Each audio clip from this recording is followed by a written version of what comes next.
And as a little girl, I always had the air quote imaginary friends. Um, Oh, okay, cool. I always talked to spirit, and I know there were some angels in there too.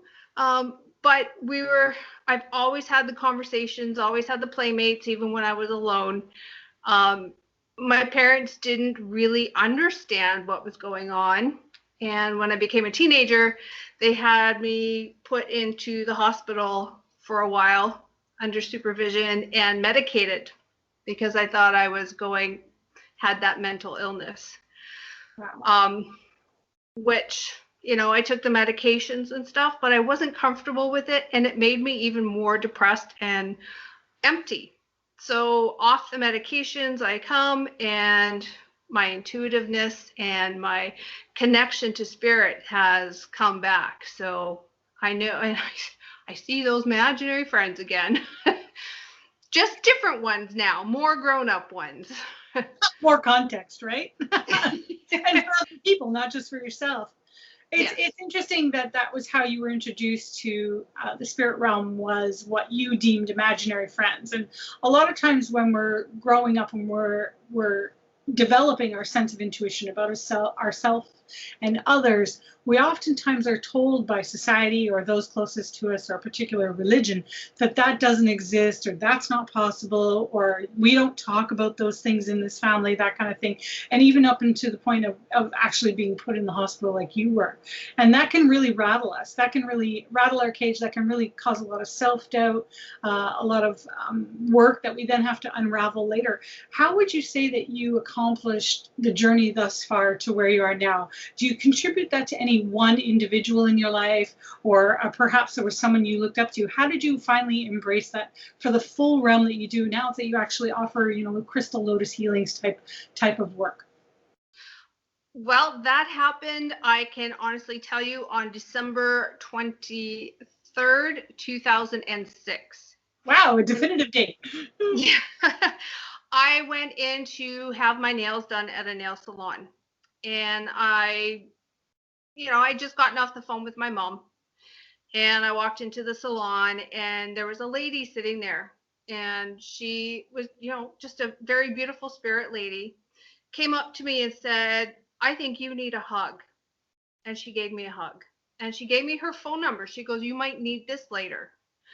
I didn't understand what was going on. I just put her phone number in my wallet because I'm like, cool, another friend later on, but after the holidays.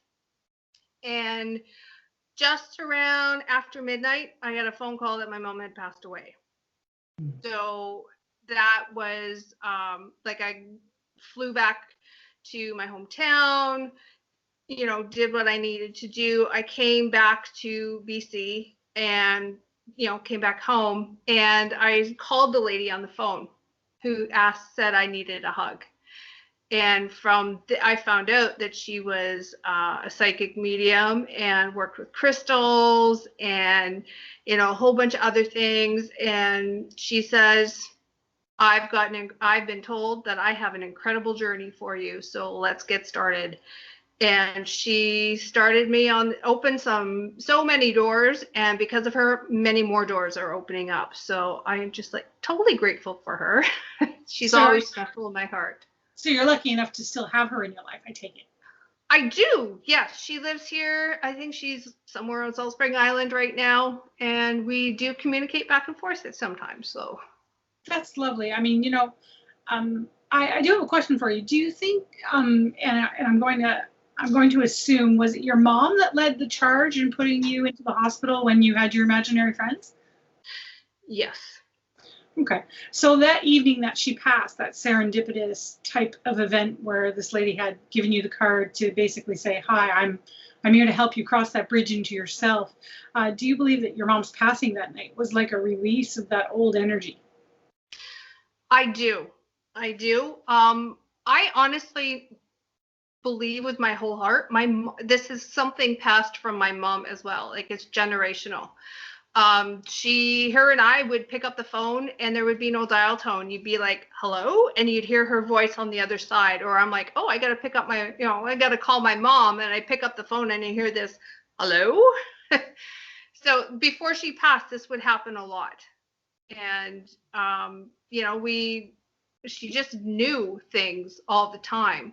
So I have a feeling she didn't totally understand what was going on, and maybe pushed it to the side because that generation had a lot of the negative connotations to that.